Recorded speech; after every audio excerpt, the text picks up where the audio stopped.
மாலை வணக்கம். திரும்பமாக இன்னொரு வேத பாடத்தில் சந்திக்கிறோம். நான் விசுவாசிக்கிறேன் இந்த வேத பாடம் உங்களுக்கு மிகவும் ஆசீர்வாதமாக அமைந்திருக்கிறது ஏனென்றால் தேவனுடைய ராஜ்யத்தின் காரியங்களை குறித்து அதிகமான அறிவு எங்களுக்கு ஏற்படும் போது நாங்கள் அழிந்து போவதில்லை. அதுதான் வேதம் சொல்லுகிறது. தேவனுடைய ராஜ்யத்தின் அறிவிலே நாங்கள் தொடர்ந்தும் வளருவது மிகவும் மிகவும் முக்கியம். அதனால் தான் நாங்கள் இந்த வேத பாடங்களை செய்து வருகிறோம். அந்தி கிறிஸ்துவும் அவனது அடையாளமும் என்ற தலைப்பின் கீழ் இன்றைக்கு பாகம் 3. நீங்கள் இன்றைக்கு முதல் முறையாக இந்த வேத பாடத்தில் இணைந்து கொள்கிறீர்கள் என்றால் தயவு செய்து எங்களுடைய யூடியூப் சேனலுக்கு போய் எங்களுடைய பழைய 2 பாகங்களை பார்த்து விட்டு இந்த 3ஆம் பாகத்தை பார்க்கும்படியாக கேட்டுக்கொள்கிறேன். ஏனென்றால் அப்பொழுது உங்களுக்கு மிகவும் தெளிவாக இருக்கும். ஏன்னா இல்லாவற்றால் பாதியிலிருந்து பார்க்கும்போது தலையும் இல்லாமல் வாழும் இல்லாமல் குழப்பமாக இருக்கும். தொடக்கத்திலிருந்து பார்ப்பது மிகவும் முக்கியம். சரி, நாங்கள் ஜெபித்து இந்த வேத பாடத்துக்குள்ளே கடந்து போவோம். நன்றி ஆவியானவரே, உடைய பிரசன்னத்துக்காக. இந்த இடத்துல இயேசுவின் நாமம் மகிமைப்படட்டும். நாங்கள் செய்யும் எல்லா காரியங்களிலும் ஆண்டவரே எங்களுடைய ஆவிக்குரிய கண்களை திறந்து நாங்கள் கற்றுக்கொள்ளப் போகின்ற சத்தியங்களையும் உண்மைகளையும் நாங்கள் புரிந்து அறிந்து அவைகளை இருதயத்திலே பாதுகாத்துக் கொள்ள எங்களுக்கு கிருபைதான். அது மாத்திரமல்ல, வசனத்தை கேட்கிறவர்களாக மாத்திரமல்ல, வசனத்தை எங்கள் கிரியையில வைக்கிற கிறிஸ்தவர்களாயிருக்க பிள்ளைகளாயிருக்க எங்களுக்கு கிருபைதான். இம்மட்டும் நாட்கள் எங்களை வழி நடத்தி இந்த வேத பாடங்களை செய்வதற்கு நீ தந்திருக்கின்ற கிருபைக்காக நன்றி. இந்த வேத பாடத்திலே கலந்து கொள்கின்ற அருமையான உடைய பிள்ளைகளுக்காக நன்றி. இந்த நாளிலே அவர்களுக்கு உதவி செய்யுமானவர் அன்பையானவரே இந்த வேத பாடத்தை புரிந்து கொள்ளத்தக்கதா இந்த வேதத்தை கற்றுக் கொடுக்க எனக்கும் ஞானத்தினை தான் இயேசு கிறிஸ்துவின் வல்லமையுள்ள நாமத்தினாலே ஆமென். சரி, இப்போ போன கிழமை எங்க விட்டோம்னா, நான் அந்த நடைமுறை உலகம் எப்படி இருக்கிறது, எப்படி இந்த நடைமுறை உலகமும் அதன் தொழில்நுட்பமும் எங்களை அந்தி கிறிஸ்துவின் இடத்திலே கொண்டு போகிறது என்பதை தான் நாங்கள் பார்த்து கொண்டிருக்கின்றோம். அந்தி கிறிஸ்துவும் அவனது அடையாளமும் தான் எங்களுடைய படிப்பின் தலைப்பு. இந்த உலகத்திலே இப்பொழுது நடக்கின்ற காரியங்கள், நடைமுறையில் இருக்கின்ற காரியங்கள் எப்படி அந்தி கிறிஸ்துவின் ஆட்சிக்கு இந்த உலகத்தை கொண்டு போய் கொண்டிருக்கின்றது என்பதை காண்பிக்கிறது தான் நான் உங்களுக்கு சொல்ல போற காரியங்கள். இப்போ நாங்கள் முதலாவது பார்த்தோம் எப்படி கடன் அட்டை, வங்கி அட்டையிலிருந்து நாங்கள் அடையாள அட்டைகளிலிருந்து நாங்கள் இப்பொழுது பயோமெட்ரிக்ஸ் என்ற அந்த தொழில்நுட்பத்துக்கு வந்தோம் என்பதை நான் காண்பித்தேன். போன கிழமை பயோமெட்ரிக்ஸை குறித்து நான் உங்களுக்கு சொன்னேன். இவையெல்லாம் இந்த தொழில்நுட்ப இந்த வளர்ச்சியெல்லாம் எங்கே எங்களை கொண்டு போகின்றது என்றால் அந்தி கிறிஸ்துவின் ஆட்சிக்கு தான், வேறு அங்குமே அல்ல. சபை எங்கே போய் கொண்டிருக்கின்றது? தேவனுடைய ரகசிய வருகைக்கு எடுத்துக் கொள்ளப்படுறதுக்கு. இந்த உலகம் எங்கே போய் கொண்டிருக்கின்றது? அந்தி கிறிஸ்துவின் ஆட்சியின் வருகைக்கு. சபை போகின்றது இயேசு கிறிஸ்துவின் ரகசிய வருகைக்கு. உலகம் அந்தி கிறிஸ்துவின் வருகைக்கு தயாராகி கொண்டிருக்கு. உலகம் மிகவும் தெளிவாகவும் மிகவும் நுண்ணியமாகவும் உற்சாகமாகவும் அந்தி கிறிஸ்துவின் வருகைக்கு நோக்கி மிகவும் விரைவாகவும் தொழில்நுட்ப ரீதியாகவும் முன்னேறி கொண்டே இருக்கின்றது. ஆனால் சபை இயேசு கிறிஸ்துவின் ரகசிய வருகைக்கு தயாராகி கொண்டிருக்கிறதா, இல்லாவிட்டால் உலகம் போகின்ற போக்கிலே போய்கொண்டிருக்கின்றதா என்பது மிகவும் பெரிய ஒரு கேள்வி. இந்த வேத பாடங்கள் என்னத்துக்காக நாங்கள் செய்கிறோம் என்றால், அந்தி கிறிஸ்துவும் அவனது வருகையும் சபைக்கு அவசியமே இல்லை. ஏனென்றால் அவன் வரும்போது நாங்கள் இங்கு இருக்க மாட்டோம். ஆனால் ஏன் இதை நான் கற்றுக் கொடுக்கிறேன் என்றால், உலகம் எவ்வளவு மும்மரமாய் அந்தி கிறிஸ்துவின் வருகைக்கு தயாராகிறதோ அதே போல சபையும் இயேசு கிறிஸ்துவின் ரகசிய வருகைக்கு எடுத்துக் கொள்ளப்படுதலுக்கு தயாராக வேண்டும் என்பதற்காக தான் இந்த வேத பாடத்தை நான் கற்றுக் கொடுக்கிறேன். சரியா? அப்ப இந்த பயோமெட்ரிக்ஸ் என்பதை கொடுத்து நாங்கள் போன கிழமை பார்த்தோம். அப்ப இனி வரப்போகின்ற ஒரு தொழில்நுட்பம் என்னவென்றால் பயோசிப். சரியா? பயோசிப் என்கிற ஒரு தொழில்நுட்பம் வரப்போகிறதல்ல, வந்து விட்டது. ஆனால் எதிர்காலத்திலே உலகம் எங்கும் அது நடைமுறைக்கு வரும். சரியா? இப்பொழுது தொடங்கி விட்டது அநேக நாடுகளிலே. எதற்காக இந்த பயோசிப் என்பது, அதிலே உங்களை குறித்ததான எல்லா விவரங்களையும், உங்களுடைய அடையாள அட்டை, கடன் அட்டை, வங்கி அட்டை, வேறு உங்களை குறித்ததான எல்லா விதமான விவரங்களையும் அந்த பயோசிப்பிலே அடக்கி வைக்க முடியும். சரியா? அப்ப அந்த தொழில்நுட்ப வளர்ச்சி நடைமுறைக்கு வந்து பொழுது நடைமுறையில அநேக நாடுகளில் இருக்கின்றது. சரி, அதை குறித்து தான் நாங்கள் பார்க்க போகிறோம் இன்றைக்கு. அதற்கு முக்கியமான பயோசிப் என்ற இந்த தொழில்நுட்பம் நடைமுறைக்கு வருவதற்கு முக்கியமான காரணம் என்னவெனில், உங்களை ஒரு கண்காணிப்பு வளையத்துக்குள் கொண்டு வருவதுதான். சரியா? உங்களை கண்காணிப்பு வளையத்துக்குள் கொண்டு வருவதற்கு நான் அதை மிகவும் தெளிவாக உங்களுக்கு விளங்கப்படுத்தி சொல்லுகிறேன். யார் அதை கண்டுபிடித்தார்கள், முதலாவது எப்படி அது கண்டுபிடிப்புக்குள் வரப்பட்டது, அதன் பின்பதாக அதை கண்டுபிடித்தவர் எப்படி ஆண்டவர் சந்தித்தார், ஆண்டவர் பேசினார், அவருடைய சாட்சி எல்லாம் யூடியூப்ல இருக்கின்றது. சரி, ஆங்கிலத்திலே தான் இருக்கின்றது. அதனால் அவைகளை உங்களுக்கு நான் போட்டு காண்பிக்க எந்த விதமான வசதிகளும் இல்லை. ஆனால் அவர் தெளிவாக இதை குறித்து சொல்லுகின்றார்.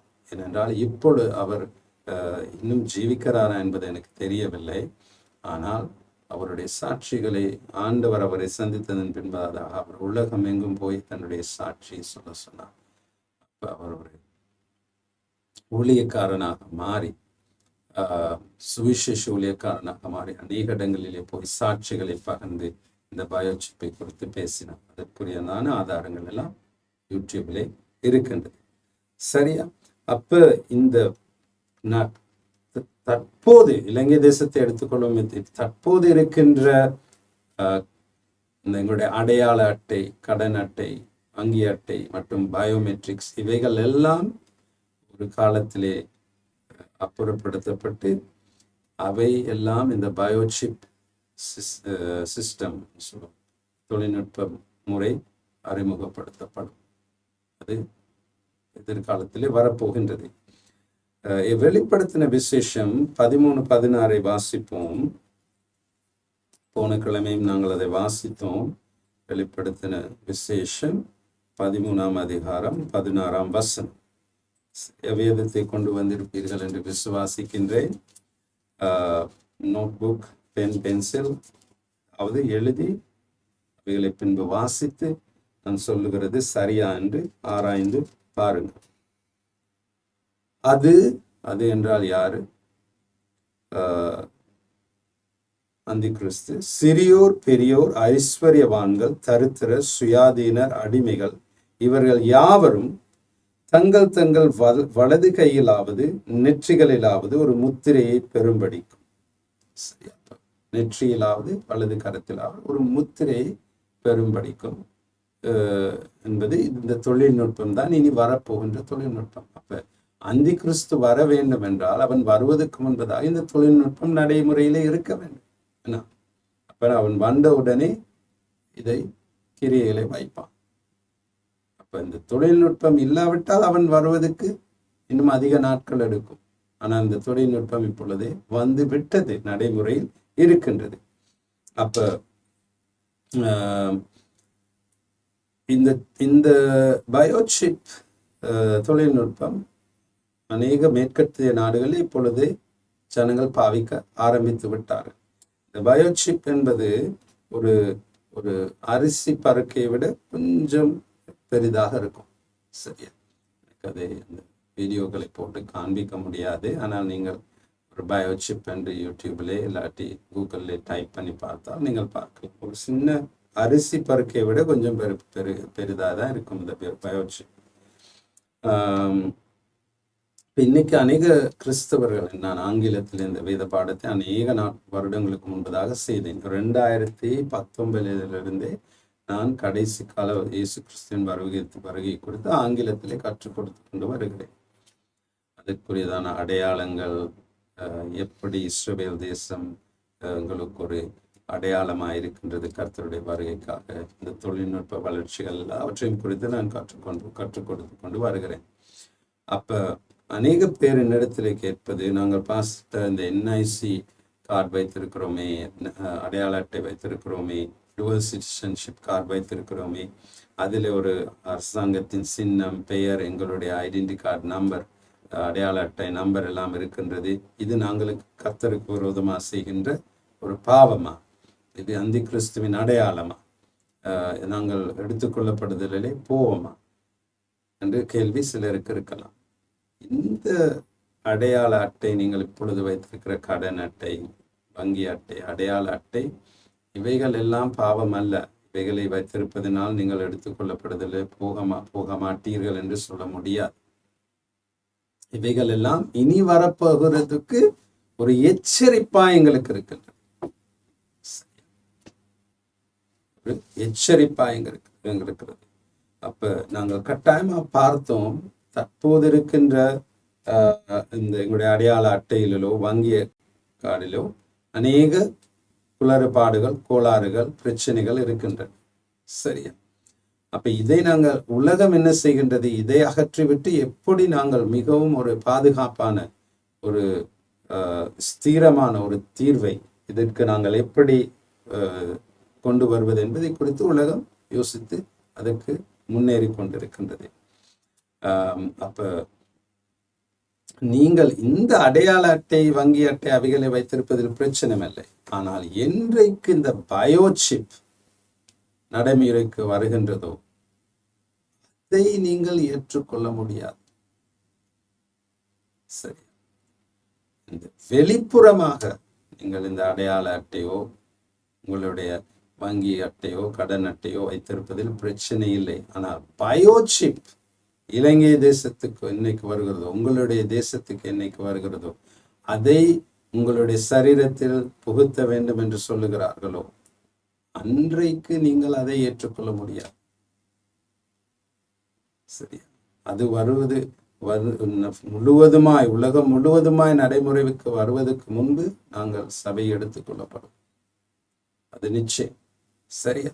அதற்குதான அறிகுறிகள், அடையாளங்கள், நடைமுறைகள் பொழுதே உலகத்திலே வந்துவிட்டது.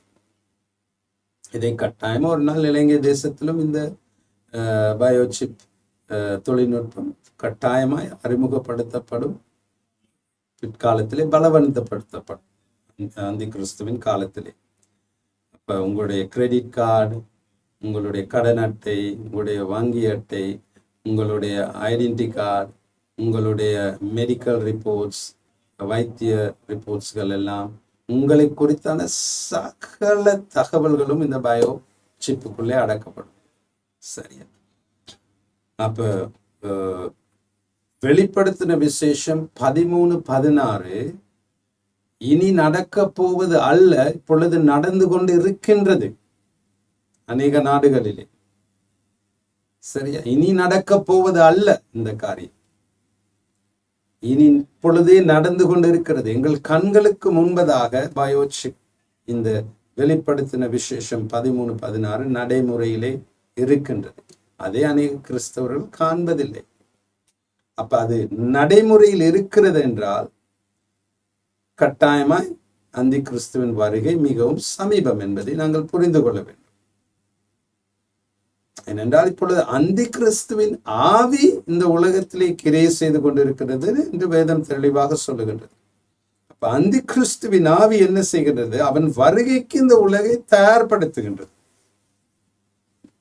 அப்ப அவன் வரும்போது இந்த வெளிப்படுத்தின விசேஷம் 13:16 நடைமுறையிலே இருக்க வேண்டும். சரியா? அதை அவன் நடைமுறையிலே கொண்டு வருவதற்கு இந்த தொழில்நுட்பம் கட்டாயமாய் நடைமுறையிலே இருக்க வேண்டும். அப்ப அது இப்பொழுதே வந்து விட்டது. அப்ப நாங்கள் என்ன புரிந்து கொள்ள வேண்டும்? எங்கே நோக்கி நாங்கள் போய்கொண்டு இருக்கிறோம்? அந்தி கிறிஸ்துவின் வருகை.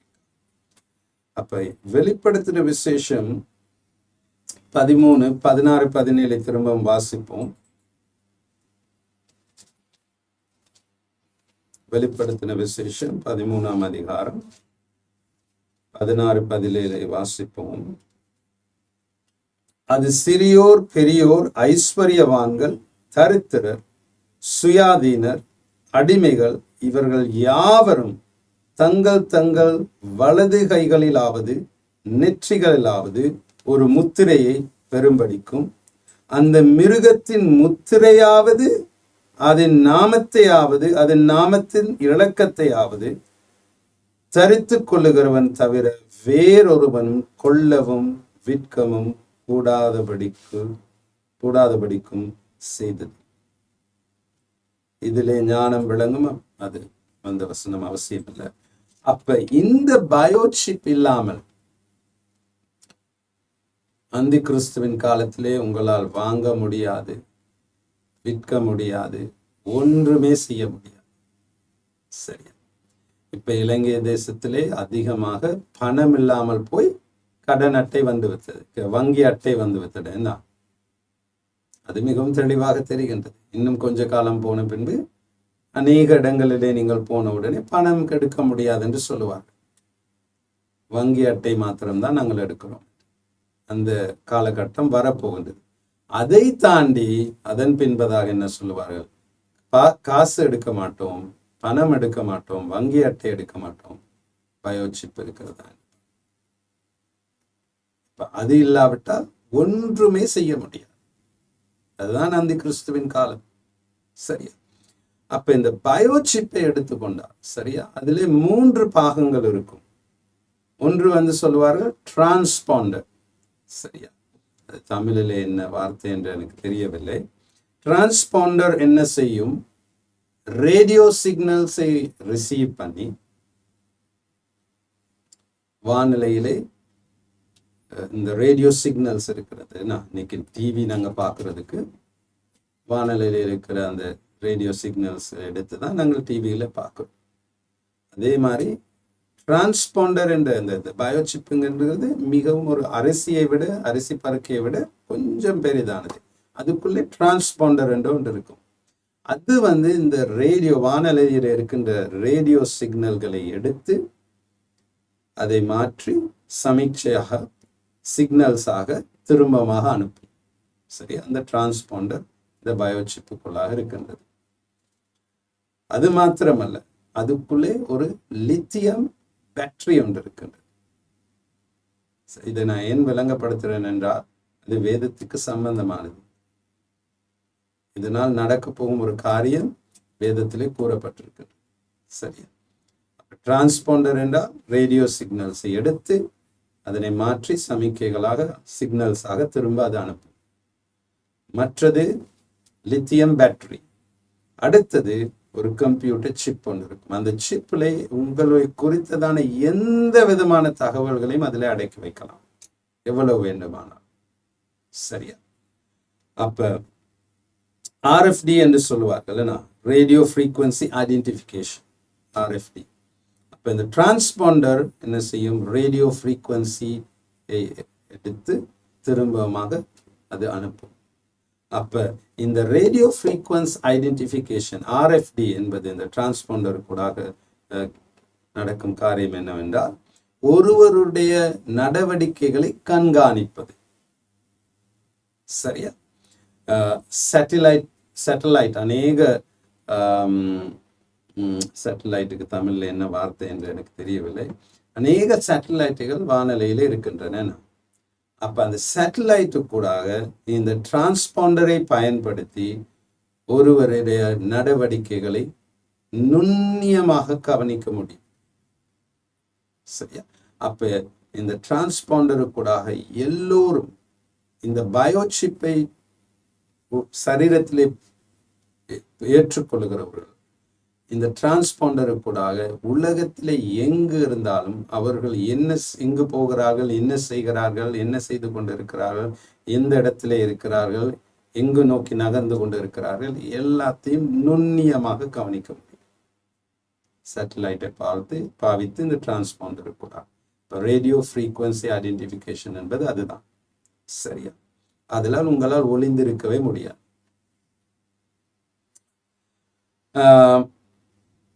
அப்ப இன்றைக்கு 2 விதமான பயோசிப்களை தயாரித்திருக்கிறார்கள். சரியா?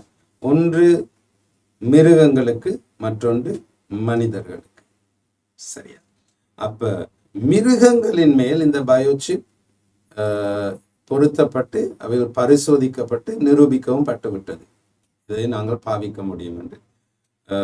எலி, பூனை, நாய், விலங்கு, எல்லா விதமான விலங்குகள், எந்த விதமான விலங்குகளோ மிருகங்களோ யானைகள் இவைகளிலே பொருத்தப்பட்டு சோதிக்கப்பட்டு இவையை பாவிக்க முடியும் என்பதை நிரூபிக்கவும் பட்டு.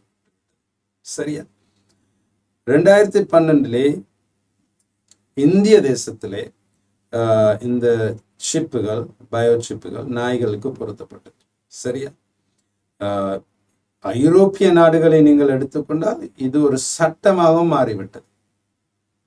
என்ன, உங்களுடைய வீட்டில் ஒரு நாய் இருக்கிறது என்றால் அதற்கு நீங்கள் கட்டாயமாக பயோசிப்பை பொருத்த வேண்டும் என்பது ஒரு சட்டமாக சில ஐரோப்பிய நாடுகளில் வந்துவிட்டது. அப்ப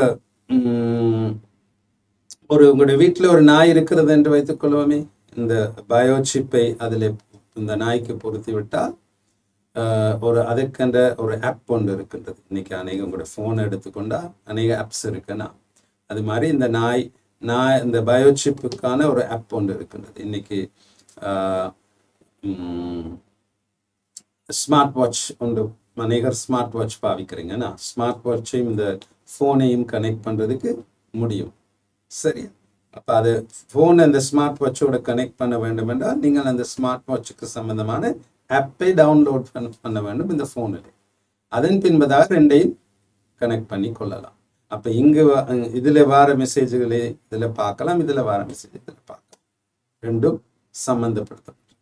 அதே போல இந்த பயோசிப்பை உங்களுடைய வீட்டில் ஒரு நாய் இருக்கின்றதை வைத்துக்கொள்ளுமே, அதனுடைய சரீரத்தில் இந்த பயோசிப்பை வைத்துவிட்டு அந்த பயோசிப்புக்கான ஆப்பை நீங்கள் உங்களுடைய ஃபோன்லேயே டவுன்லோட் செய்து விட்டால் இந்த நாய் எங்க இருந்தாலும் தொலைந்து போனாலும் இந்த ஆப்பை நீங்கள் ஆன் பண்ணி உங்களுக்கு பாஸ்வேர்டு கொடுக்கப்பட்டிருக்கும். அதை போட்டவுடன் அந்த நாய் எந்த வீதியிலே போய்கொண்டு இருக்கிறது, எந்த இடத்துல இருக்கின்றது, எல்லாவற்றையும் நீங்கள் தெளிவாக பார்க்கலாம்.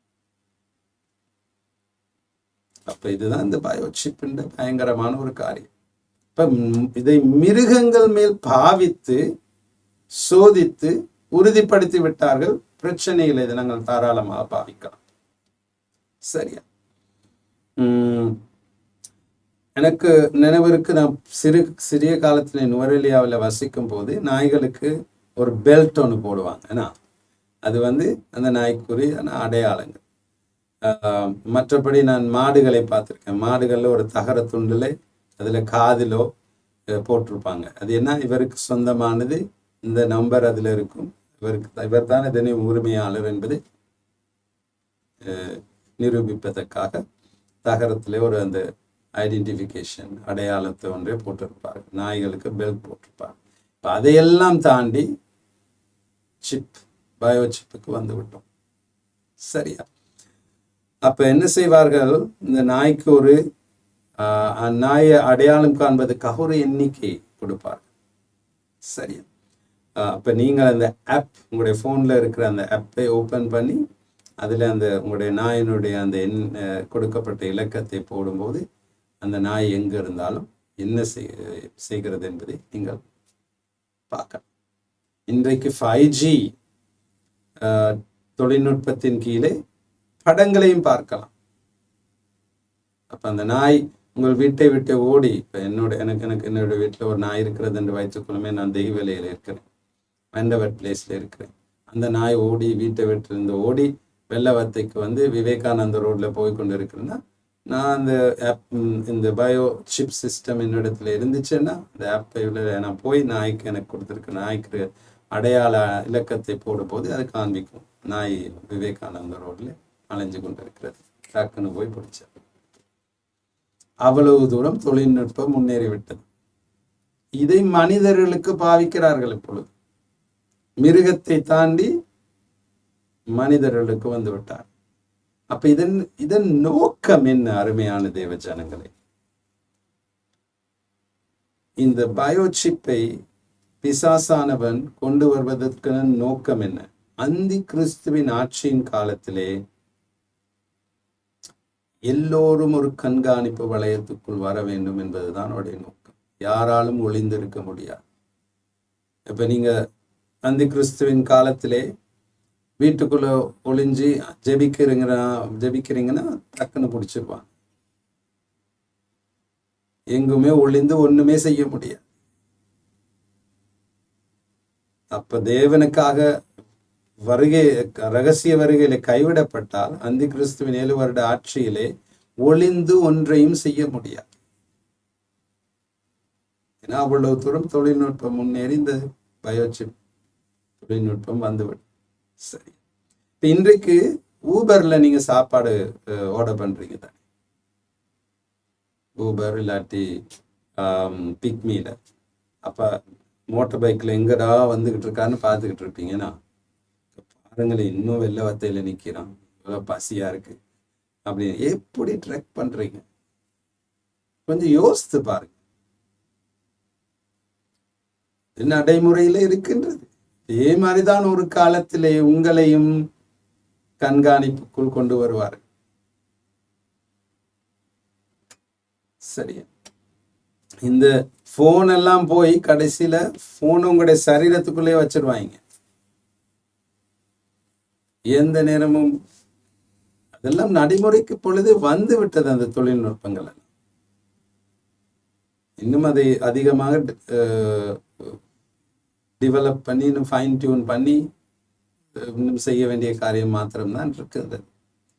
அப்ப சில நேரம் நாங்கள் இந்த எங்களுடைய வேலை, எங்களுடைய நாளாந்த வேலை, அவ்வளவு அதிகமான காரியங்கள் நிமித்தமாக குடும்ப வேலை, ஆஃபீஸ் வேலை, மினிஸ்ட்ரி வேலை, ஊழியத்தின் வேலைகள், பிள்ளைகளுடைய காரியங்களை பார்ப்பது, ஸ்கூலுக்கு கொண்டு போவது, வருவது, எல்லாவற்றிலும் நாங்கள் ஈடுபட்டு கொண்டிருப்பதனால் உலகத்திலே என்ன நடக்கின்றது, உலகம் எங்கே போய்கொண்டிருக்கின்றது, நான் எங்கே போய்கொண்டிருக்கின்றேன், தேவனுடைய ராஜ்யத்தின் காரியங்கள் எவ்வளவு சமீபமாக இருக்கிறது என்பதை நாங்கள் மறந்து எங்களை தயார்படுத்திக் கொள்ள எங்களுக்கு நேரமே இல்லை. இதுதான் சாத்தானின் மிகவும் ஒரு தந்திரமான காரியம். அதனால் தான் இப்படிப்பட்ட வேத பாடங்களை நான் கொண்டு வருகிறேன். ஏனென்றால் சிறிதளவிதாவது ஒரு கிறிஸ்தவனுக்கு ஒரு தெளிவு வரட்டும், ஒரு அறிவு வரட்டும், எங்கே நான் போய்கொண்டிருக்கிறேன், இன்றைக்கு இயேசு கிறிஸ்து வந்தால் என்னுடைய நிலைமை என்ன. இந்த வேத பாடங்களை கேட்டாவது உங்களுக்கு ஒரு கிறிஸ்தவனுக்கு உணர்வு வரட்டும் என்பதற்காக தான் இந்த வேத பாடங்களை நான் செய்து கொண்டிருக்கிறேன். சரியா? இப்ப இன்றைக்கு அநேக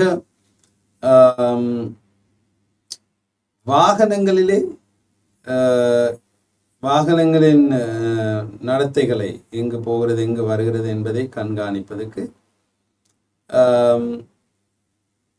இந்த ட்ராக்கிங் சிஸ்டமை கொண்டு வந்து விட்டார், கண்காணிப்பு முறையை கொண்டு விட்டார். நேற்று எங்களுடைய சபையிலே முந்தி இருந்த ஒரு குடும்பம், அவர்கள் வெளிநாட்டுக்கு அமெரிக்கா தேசத்துக்கு குடியுரிமை பெற்று போய்விட்டார்கள்.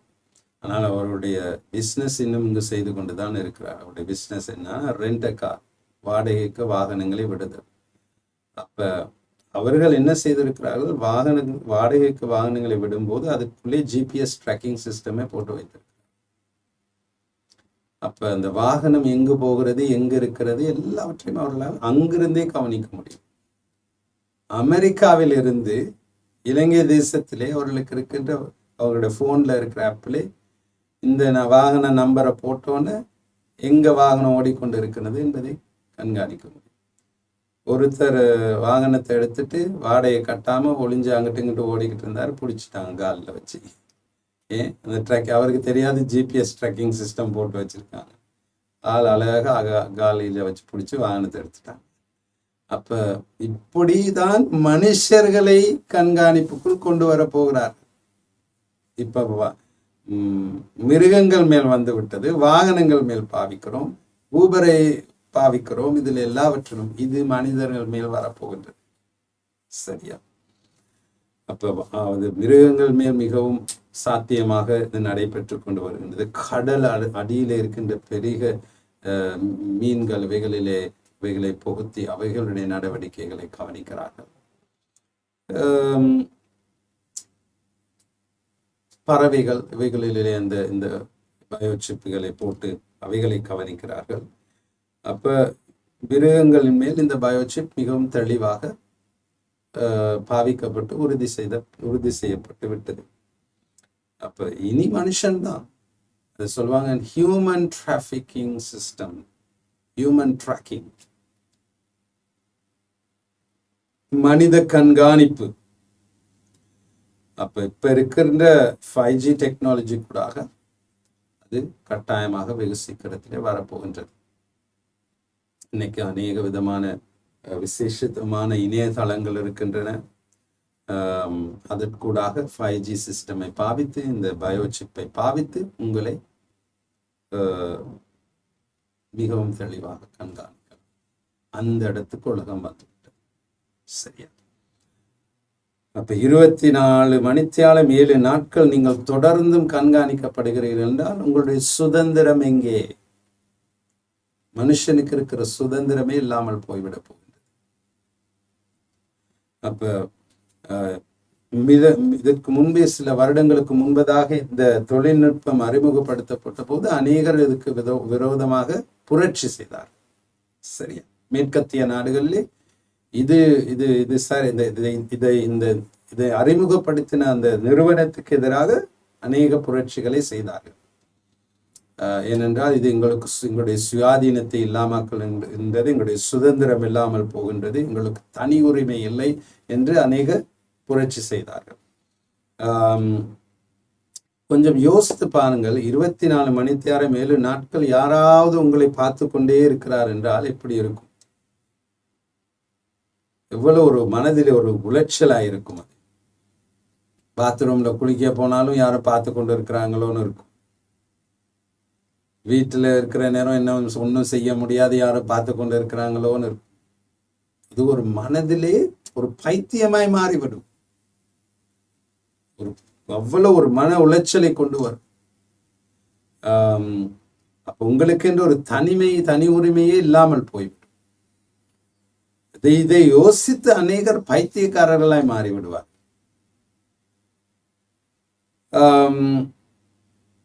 அப்ப இதை 2008, 2009 ஆண்டுகளிலே இந்த அறிமுகப்படுத்தின அந்த நிறுவனத்துக்கு விரோதமா அநேகர் புரட்சி செய்தார்கள்.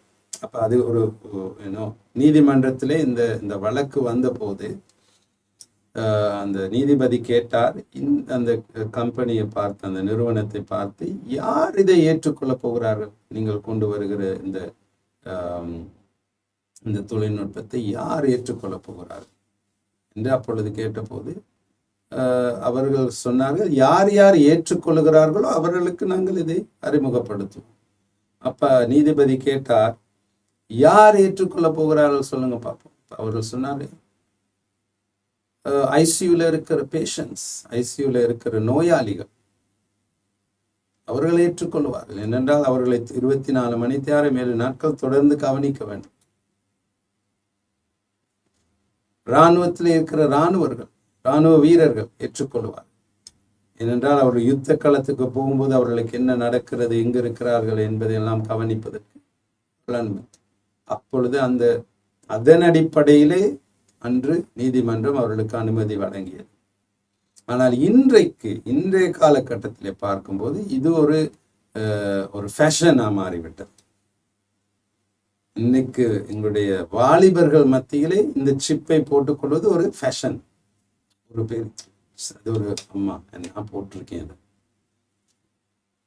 பாருங்க, எல்லாம் எனக்கு நான் பர்ஸை கொண்டு போக தேவையில்லை, ஃபோனை கொண்டு போக தேவையில்லை, என்னுடைய ஐடென்டி கார்டை கொண்டு போக தேவையில்லை, பேங்க் கார்டு தேவையில்லை, எல்லாம் அதுக்குள்ள இருக்கு. ஃபேஷன் மாதிரி அந்த நிலைமைக்கு வந்து விட்டது. பிறகு அதை பெற்றுக்கொள்வதற்கு அநேகர் ஆர்வமாயிருக்கிறார். அந்த நிலைமைக்கு உலகம் வந்து விட்டது. இப்ப இன்றைக்கு நான் கிட்டத்திலே வாசிக்கும் போது தி ஸ்டார்லிங்க் டிரெக்ட் டு செல், அது ஸ்பேஸ் எக்ஸ் என்பது எலான் மாஸ்குடைய கம்பெனி. சரியா? இப்ப எலான் மாஸ்க் கம்பெனி என்ன செய்கின்றது, இந்த ஸ்டார்லிங்க் கூடாக போன் ஒரு கையடக்க தொலைபேசியை கொண்டு வரப்போகின்றது. நேரடியாக சேட்டலைட்டோடு கூட இணைகிறது. சரியா? அந்த தொழில்நுட்பத்தை எலான் மாஸ்க் கொண்டு வர பார்க்கின்றார். அப்ப யோசித்து பாருங்க, இது வருங்காலத்திலே கட்டாயமா இந்த சிப்பையும் சேட்டலைட்டோடு கூட இணைப்பார். எப்படிப்பட்ட நிலைமைக்கு இந்த உலகம் போய்கொண்டிருக்கின்றது. அப்ப அருமையான தேவ ஜனங்களே, இப்ப இதுதான் இனி வரப்போகின்ற தொழில்நுட்பம். சரியா? இனி வரப்போகின்றது என்றால் அது நடைமுறையில் இருக்கின்றது. இனி உலகளாவிய ரீதியிலே இது நடைமுறைக்கு கட்டாயமாய் வரும். இதை வாலிபர்கள் அநேகமாய் விரும்புவார்கள். இன்றைக்கு அநேக தேசங்களிலே இதை அநேக மனிதர்கள் பெற்றுக்கொண்டு விட்டார்கள். ஸ்வீடன், சுவிட்சர்லாந்து தேசங்களிலே இது பிரபலமாய் ஏற்றுக்கொள்ளப்பட்டிருக்கின்றது. அநேகர் இதை பெற்றுக்கொண்டு விட்டார்கள். அதற்குரியதான அநேக வீடியோக்கள், யூடியூப் வீடியோக்கள் இருக்கின்றன. அவைகளை காண்பிப்பதற்கான வசதி எனக்கு இல்லை. எல்லாம் ஆங்கிலத்தில் இருக்கின்றது. ஆனால் நீங்கள் கூகுள்ல சர்ச் பண்ணி பார்க்கலாம். அநேக விசேஷமாக ஸ்வீடன் தேசம் இதை குறித்து அதிக ஆர்வமாய் இதை அறிமுகப்படுத்துகின்றது. சரியா? அப்ப இந்த பயோசிப் உங்களுடைய சரீரத்துக்குள்ளாக தான் வைக்கப்பட வேண்டும். அதுதான் வெளிப்படுத்தின விசேஷம் 13:16 சொல்லுகின்றது. சரியா? எங்கு வைக்கப்படுமா? வெளிப்படுத்தின விசேஷம் 13:14 உங்களுடைய நெற்றியிலே, இல்லாவிட்டால் உங்களுடைய வலது கரத்திலே. அப்ப இந்த பயோசிப்பை அவர்கள் வைக்க வேண்டும் ஒரு இடத்திலே, எங்கு அதை இலகுவாக ஸ்கேன் பண்ணிக்கொள்ளக்கூடியதான இலகுவாக ஸ்கேன் பண்ணக்கூடிய ஒரு இடத்துல தான் இந்த பயோசிப்பை வைப்பார். சரியா? அதனாலதான் வலது கரமோ நெற்றியோ. அது மாத்திரமல்ல, இந்த பயோசிப் எங்களுடைய உடலுக்குள்ளாக வைக்கப்படும் போது நம்முடைய உடல் அதை ஏற்றுக்கொள்ளக்கூடியதாக இருக்க வேண்டும். ஏனென்றால் எங்களுடைய உடம்பு எல்லாவற்றையும் ஏற்றுக்கொள்ளாதுன்னா, வெளிப்புறமாக ஒரு காரியத்தை எங்களோட உடலுக்குள் வைக்கும் போது, உங்களுடைய உடலுக்கு அந்நியமான ஒரு காரியத்தை இந்த உடலுக்குள் வைக்கும் போது எங்களுடைய உடல் அதனை ஏற்றுக்கொள்ளாது. அது அசௌகரியமாய் இருக்கும். அதை ஏற்றுக்கொள்ளாமல் நம்முடைய உடல் மறுதளிக்கலாம். இன்னைக்கு ஒரு தூசி எங்களுடைய கண்களுக்குள்ளே போனால் இவ்வளவு கஷ்டமா இருக்கின்றதுன்னா, அந்த தூசி எடுக்கும் வரைக்கும் அது உறுத்தி கொண்டே இருக்கும். அப்ப இந்த பயோசிப்பை வைக்க வேண்டிய இடம் என்று இருக்கின்றது. சரி, எல்லா இடத்திலும் அந்த பயோசிப்பை வைக்க முடியாது. அது எங்களுடைய உடலும் ஏற்றுக்கொள்ள மாட்டான். சரியா? ஸோ இந்த பயோசிப்பை நாங்கள் வைக்க வேண்டிய இடத்தை அவர்கள் கண்டுபிடித்து அறிமுகப்படுத்துகிறார். இப்ப நான் உங்களுக்கு முதலாவது சொன்னேன், இந்த பயோசிப்பிலே 3 காரியங்கள் இருக்கும் என்று. Transponder, lithium battery, micro chip உண்டு. சரியா? கம்ப்யூட்டர் சிப் உண்டு. இப்ப பயோசிப், இந்த லித்தியம் பேட்டரி, சார்ஜ் பண்ண வேண்டும். சரியா? இன்னைக்கு போனை எடுத்துக்கொண்டாலும் அதை சார்ஜ் பண்ண வேண்டும். ஏன்னா அது லித்தியம் பேட்டரி. இன்னைக்கு எலக்ட்ரிக் கார் ஒன்றை எடுத்துக்கொண்டாலும் சார்ஜ் பண்ண வேண்டும் இந்த பேட்டரியை. அப்ப இதுல இந்த டிரான்ஸ்பாண்டர்ல இந்த பயோசிப்ல இருக்கிற லித்தியம் பேட்டரியை நாங்கள் சார்ஜ் பண்ண வேண்டும். இப்ப எப்படி இந்த பேட்டரியை நாங்கள் சார்ஜ் பண்ணுவது? போட்டு வெளியே எடுத்து கொண்டு இருக்க முடியுமா? செய்ய முடியாத காரியம். ஒரு தடவை பயோசிப்பை உடலுக்குள்ளே வைத்து விட்டால் அவ்வளவுதான். திரும்ப போட்டுக்கிட்டு இருக்க முடியாத காரியம். சரியா?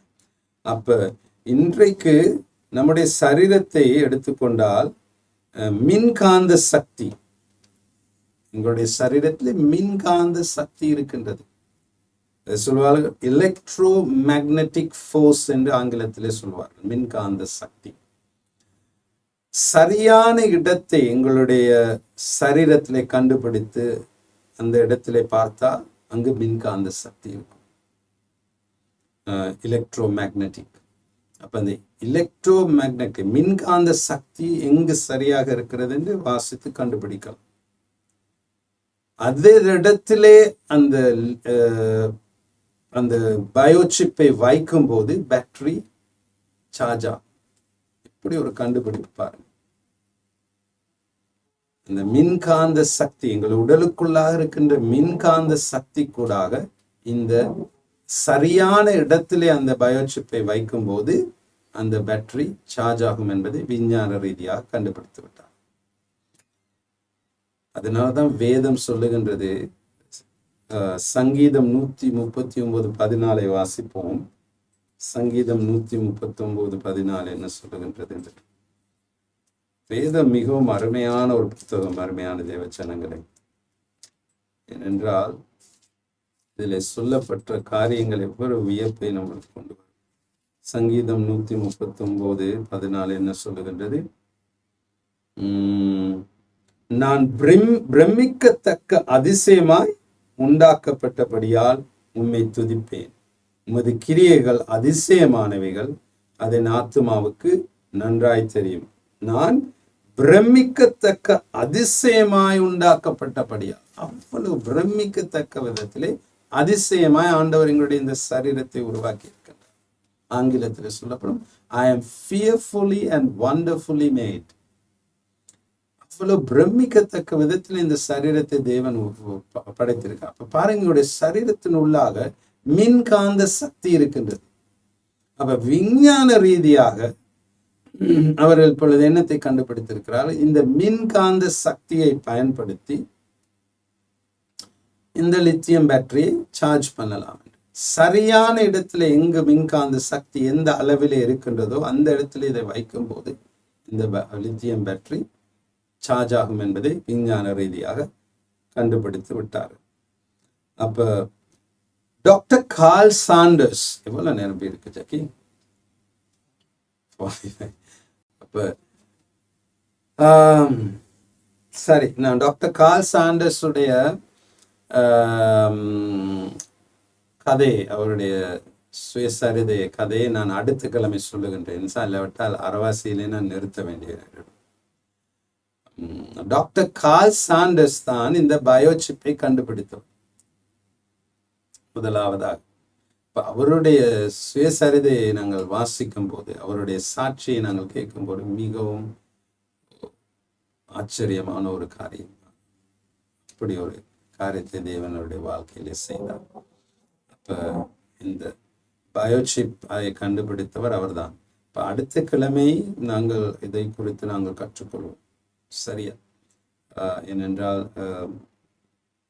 கார்ல் சாண்டர்ஸுடைய வாழ்க்கை கதையை குறித்து நான் உங்களுக்கு சொல்ல வேண்டும். அப்பொழுது நீங்கள் அந்த பயோசிப்பை குறித்து நன்றாக புரிந்து கொள்வீர்கள். எங்கிருந்து வருகிறது, என்ன செய்ய போகின்றது, இதனால் நடக்க போகும் காரியங்கள் என்ன, இந்த அதை போட்டுக்கொள்பவர்கள், பயோசிப்பை சரீரத்தை போட்டுக்கொள்பவர்களுக்கு என்ன நடக்க போகின்றது என்பதெல்லாம் வேதம் தெளிவாக சொல்லியிருக்கிறது.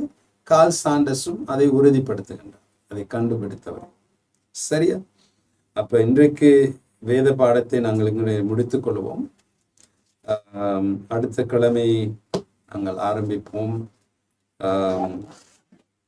நான் விசுவாசிக்கின்றேன் இந்த வேத பாடம் உங்களுக்கு ஆசீர்வாதமாக அமைகின்றது என்று. இதனை வேத பாடத்தை நாங்கள் கேட்கும் போது எங்களுடைய கடமை என்ன, எங்களுடைய பொறுப்பு என்ன, எங்களை நாங்கள் தயார்படுத்திக்கொள்வோம். சரியா? தேவனுடைய ரகசிய வருகைக்கு நாங்கள் ஜெபிப்போம். ஆண்டவரே, இந்த அருமையான நாளுக்காக நன்றி அப்பா. இந்த மாலை வேளையிலே நீர் எங்களோடு கூட பேசுகின்றதுக்காக, இந்த வார்த்தைகளுக்கூடாக, இந்த வேத பாடத்துக்கூடாக நீர் எங்களோடு கூட மிகவும் தெளிவாக பேசுகின்றதுக்காக ஆண்டவரே, இந்த வார்த்தைகள், இந்த வேத பாடம் அநேகருடைய இருதயங்களிலே, ஆவிக்குரிய மனுஷனிலே ஒரு வெளிப்பாடை கொண்டு வந்து அநேகர் தங்களை நம்முடைய பிள்ளைகள் அறியாமல் இருக்கிறார்கள். இந்த காரியங்களை குறித்து, நம்முடைய வருகையை குறித்து அறியாமல் இருக்கிறார். ஆண்டவரே, அவருடைய வாழ்க்கையில ஒரு வெளிப்பாடாய் இது மாற அநேக கிறிஸ்தவர்கள் உம்முடைய வருகைக்கு தங்களை தயார்படுத்திக் கொள்ள இந்த வேத பாடம் ஒரு உறுதுணையாயிருக்க கிருபை செய்யும். ஆண்டவரே, ஒரு புதிதான ஒரு எழுப்புதல் உம்முடைய பிள்ளைகளுடைய வாழ்க்கையில வர கிருபை செய்யும். புதிதான ஒரு மாற்றுதல் பிள்ளைகளுடைய வாழ்க்கையில வர கிருபை செய்யும். இயேசுப்பா, இது கடைசி நாட்களிலே நாங்கள் ஜீவித்துக் கொண்டிருக்கிறோம். வருகைக்கான அறிகுறிகள் மிகவும் சமீபமாயிருக்கின்றதான். கர்த்தாவே, கடைசி பரிந்தும் உண்மையாயிருந்து இந்த ஓட்டத்தை ஓடி முடிக்கிறவனுக்கு கிரீடத்தை கொடுப்பேன் என்று சொல்லி இருக்கிறேன். கடைசி பரியந்தம் எங்களுடைய விசுவாசத்தை பாதுகாத்துக் கொண்டு இந்த ஓட்டத்தை, இந்த ஜீவியத்தை ஓடி சரியான முறையில ஓடி முடிக்க வஞ்சிக்கப்பட்டு போய்விடாதபடி உலகத்தின் மாயைகளுக்கும் வருகின்ற வஞ்சகமான பிசாசின் போதனைகளுக்கும் பிழையான போதனைகளுக்கும் நாங்கள் அகப்பட்டு எங்களுடைய ஆத்துமாக்களை இழந்து போய்விடாதபடி கடைசி பரியந்தம் கர்த்தாவே, உண்மையும் உத்தமமாய் இந்த வேதத்தின் அடிப்படைகளை வாழ்ந்து உம்மை திருப்திப்படுத்தி உம்மை சந்தோஷப்படுத்தி நீர் எங்களுக்கு பொறுப்பு கொடுத்திருக்கின்ற காரியங்களை பொறுப்போடும் உண்மையோடும் உத்தமத்தோடும் செய்து முடித்து கர்த்தாவே, உம்மை தரிசிக்க எங்களுக்கு கிருபை செய்யும். விசுவாசமும் உண்மையும் உள்ள ஊழியக்காரனே என்ற வார்த்தையை உம்முடைய வாயிலிருந்து பெற்றுக்கொள்ள எங்களுக்கு கிருபை செய்யும். ஆண்டவரே, பின்வாங்கி போய் யார் யார் இருக்கிறார் அவருடைய வாழ்க்கையிலே இந்த வேத பாடம் ஒரு எச்சரிப்பாயும் ஒரு ஊந்துதலாயும் அவள் திரும்பவுமாக ஆண்டவரை உம்மிடத்திலே வரத்தக்கதான கிருபையும் கொண்டு வரும்படியான சபைக்கு போகாமல் விலகி இருக்கின்ற அநேக பிள்ளைகள் திரும்பவுமாக சபையிலே அங்கத்தவர்களாய் வேதத்தை சரியாக கற்றுக் கொடுக்கின்ற சபையிலே அங்கத்தவர்களாய் வர நீ கிருபை செய்யும். ஆண்டவரே, இந்த கடைசி நாட்களிலே உம்முடைய பிள்ளைகளை பாதுகாத்துக் கொள்ளும். உண்மை முத்தமாய் உமக்கென்று ஓடுகின்ற உம்முடைய பிள்ளைகளை பாதுகாத்துக் கொள்ளும். உண்மை முத்தமாய் உமக்கென்று ஊழியம் செய்கின்ற ஊழியக்காரர்களை பாதுகாத்து அவருடைய குடும்பங்களையும் அவருடைய பிள்ளைகளையும் பாதுகாத்துக் கொள்ளும். உண்மை முத்தமாய் வேதத்தை சரியான முறையிலே கற்றுக் கொடுத்து ஆண்டவரே, அநேகர் அந்நியரை ரட்சிப்புக்குள் கொண்டு வந்து அநேக கிறிஸ்தவர்களை உடைய வருகைக்கு தயார்படுத்துகின்ற சபைகளை பாதுகாத்துக் கொள்ளும். அவருடைய தேவைகளை சந்தித்தருளும். ஆண்டவர் கர்த்தாவே, இந்த ஜெபத்தை அங்கீகரிக்கிறதுக்காக நன்றி. கர்த்தாவே, எல்லா துதியையும் கனத்தையும் மகிமையும் நோக்கி செலுத்துகின்றோம். இந்த வேளையிலே கர்த்தாவே, யாராவது இந்த வேத பாடத்தை சரீரத்திலே நோயோடு கூட கேட்டுக்கொண்டிருப்பார்கள், உம்முடைய சுகமளிக்கும் வல்லமே அவர்கள் மேல் இறங்கும்படியாக யார் யார் சரீரத்திலே வேதனையோடு கூட இந்த வேத பாடத்தை கேட்டுக்கொண்டிருக்கிறார்கள் அவர்கள் மேல் உம்முடைய சுகமளிக்கும் வல்லமை இறங்கட்டும். அந்த வலி அவருடைய சரீரத்தை நீங்கட்டும். வலி அந்த சரீரங்களில் இருக்கின்ற வீக்கங்கள் நீங்கி போகட்டும், பலவீனங்கள் நீங்கி போகட்டும். இயேசு கிறிஸ்துவின் வல்லமை உள்ள நாமத்தினால் உம்முடைய தழும்புகளின் வல்லமையினாலே ஜனங்கள் விடுதலை இப்பொழுது காணட்டும். உம்முடைய தழும்புகளின் வல்லமையினாலே நோய்கள் அவருடைய சரீரங்களை விட்டு நீங்கும்படியாக நான் கட்டளையிடுகிறேன் இயேசு கிறிஸ்துவின் வல்லமையுள்ள நாமத்தினால். ஆண்டவரே, யார் யார் மனதிலே சோர்வுடனும் சமாதானத்தை இழந்து அநேக பிரச்சனைகளினாலே மனதிலே கர்த்தாவே வாதிக்கப்பட்டு ஆண்டவரே துக்கத்தோடு இருக்கிறார்களோ அவருடைய இருதயங்களிலே கர்த்தாவே உம்முடைய சந்தோஷம் அற்புதமாய் நிரம்பட்டும். அப்பா, பரிசுத்த ஆவியானவரே, மகிழ்ச்சி சந்தோஷம் என்பது உம்மிடத்திலிருந்து வரும் ஒரு கனி.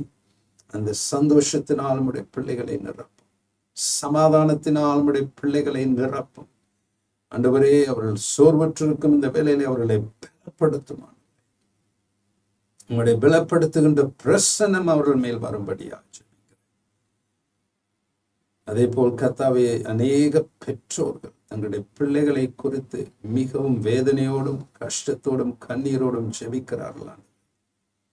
இப்படிப்பட்ட பெற்றோருடைய கண்ணீரை நீர் காண்கின்றீர், வேதனையை நீர் காண்கின்றீர், நீர் இடைப்பட போகின்றீர். ஆண்டவரே, ஒரு மாற்றுதலை கொண்டு வரப் போகின்றான். அநேக பெற்றோர்கள் தங்களுடைய பிள்ளைகளுடைய தேவைகளை சந்திக்க முடியாமல் கஷ்டப்படுகிறார். அவருடைய வாழ்க்கையிலே ஆண்டவரே ஒரு அற்புதத்தை செய்தருளும். பிள்ளைகளுடைய தேவைகள் சந்திக்கப்படத்தக்கதாக உடைய அதிசயத்தின் கரம் வெளிப்படும்படியாக நான் செபிக்கிறேன். இப்பொழுதே உடைய அதிசயத்தின் கரம் அவர்கள் மேல் இறங்கும்படியாக செபிக்கிறேன். ஆண்டவரை திருமணத்திலே சமாதானம் இல்லாமல் கணவன் மனைவியினிடத்திலே விரிசல்கள் ஏற்பட்டு ஆண்டவரே பிரச்சனைகளினாலே தடுமாறிக்கொண்டிருக்கும் கணவன் மனைவியுடைய வாழ்க்கையில் ஒரு ஒப்புரவை கொண்டு வரும், ஒற்றுமையை கொண்டு வரும், ஒரு மனதை கொண்டு வரும். ஆண்டவரே விவாகரத்துக்கு வரைக்கும் திருமணங்கள் போகாதபடி பிசாசின் எல்லா விதமான திட்டங்களையும் நிர்மூலமாக்கி ஆண்டவரே ஒரு அற்புதத்தை தம்பதிகளுடைய வாழ்க்கையில் நீ செய்தருளும்படி ஆட்சேபிக்கிறேன். உடைய கரம் வெளிப்படட்டும் ஆண்டவரே. இந்த திருமணத்துக்கு ஜெபிக்கும் அந்த மனைவியினுடைய ஜெபத்தை அங்கீகரித்து அந்த புருஷனுடைய மனதை மாற்றி குடும்பத்திலே அந்த திருமணத்தில் ஒரு மாற்றுதலை கொண்டு வரும். ஆண்டவரே இந்த ஜெபங்களை நீர் அங்கீகரிக்கிறதுக்காக நன்றி. நீர் அற்புதங்களை செய்ய போறதுக்காக நன்றி. ஆண்டவரே துதிக்கிறோம், ஸ்தோத்தரிக்கிறோம். மற்றும் நேரம் எங்களோடு கூட இருந்து எங்களை வழி நடத்தியதுக்காக நன்றி. இனிமேலும் வழி நடத்த போறதுக்காக நன்றி. இயேசு கிறிஸ்துவின் வல்லமையுள்ள நாமத்தினாலே ஆமென். ரொம்ப நன்றி. இவ்வளவு நேரம் உங்களோடு கூட இந்த வேத பாடத்திலே கலந்து கொண்டதுக்காக. ஞாயிற்றுக்கிழமை ஞாயிறு ஆராதனையிலே 7:30 மணிக்கு பிறையின் கீழே வரும் விலாசத்திலே உங்களை சந்திக்க ஆசைப்படுகிறேன். ஒரு சபைக்கு போகாதவராய் இருப்பீர்களானால் தயவு செய்து எங்களோடு கூட வந்து தேவனை நமஸ்கரியுங்கள். ஒரு சபையிலே நீங்கள் அங்கத்தவர்களாக இருப்பது மிகவும் அவசியம். ஏனென்றால் அது தேவன் கொடுத்த கட்டளை. சபை தேவனால் உருவாக்கப்பட்டது. அதுக்கு நீங்கள் கீழ்ப்படைந்து சபையில் அங்கத்தவராக இருப்பது அவசியம். மற்றபடி தொடர்ந்தும் ஜெபியுங்கள். ஜெப வாழ்க்கையும் உங்களுடைய வேத தியானத்தையும் கைவிடாதீர்கள். பரிசுத்த ஆவியானவரோடு கூட அந்யோன்ய ஐக்கியத்தை வைத்துக் கொள்ளுங்கள். இந்த ஓட்டத்தை சரியாக ஓட்டி முடியுங்கள். கர்த்தர் உங்களுக்கு கிருபை தருவாராக. இயேசு கிறிஸ்துவின் வல்லமையுள்ள நாமத்தில்.